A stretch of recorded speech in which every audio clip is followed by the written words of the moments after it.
Hi, I'm Stacey Smike Santiago, and this is Work Smarter, insight and tools to accelerate your fulfillment and success. So this week we're talking about 5 ways to make career risk-taking easier.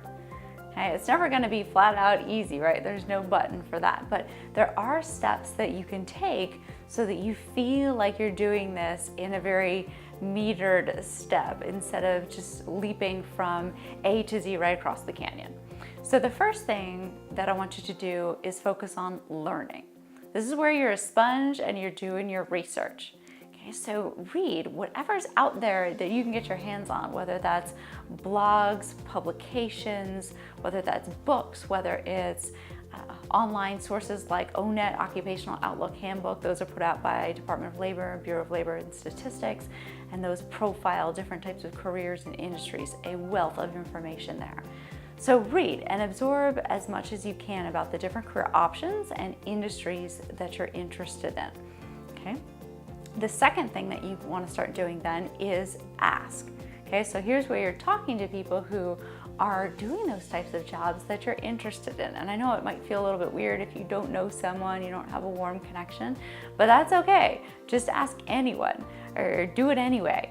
Okay, so talk to people first, of course, who are in your network and put that message out that you're interested in exploring, and somebody might volunteer to help you. Do informational interviews, and here's where you can use LinkedIn to research people, and not everyone's going to respond, and that's fine. A lot of people don't even have their notifications turned on, so they don't know that you're trying to contact them. That's okay. Keep trying anyway. It's an extremely fruitful and productive way of gathering information. Okay, when you are talking with someone, use your must-have criteria, the things that you've determined must be present in your work in order to know that you're going to be happy and you're going to sustain successfully over time. Okay, come up with at least 5 of these criteria and then base your questions off of them.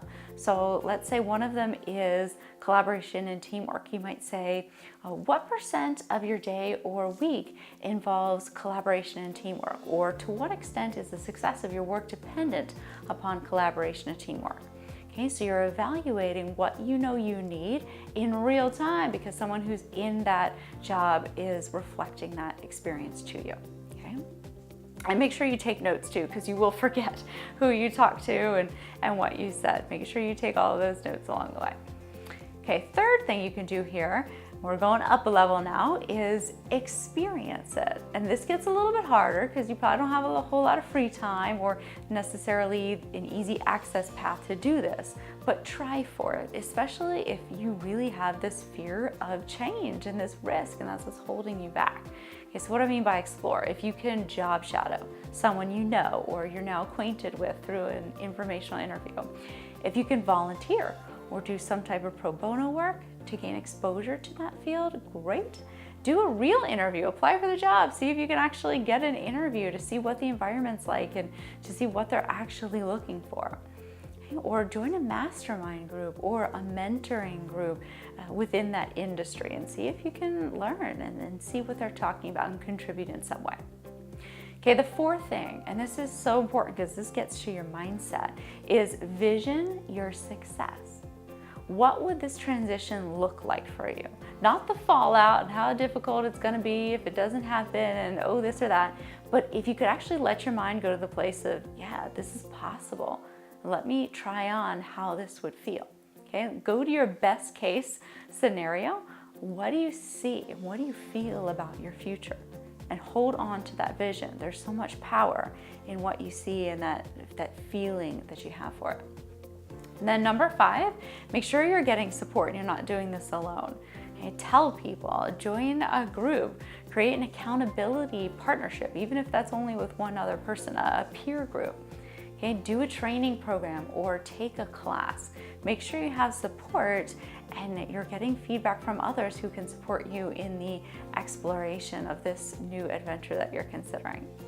If you can do these things, if you can learn through research, if you can ask, find an opportunity to experience a sample what you're interested in, if you can vision your success and get support, what you're doing is putting together the building blocks that are going to enable you to make the best educated guess, right? The best decision you can and have more confidence in this potential new direction.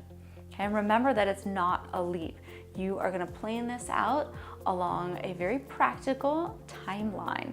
Okay, so one step at a time, and that is the best way to tackle it.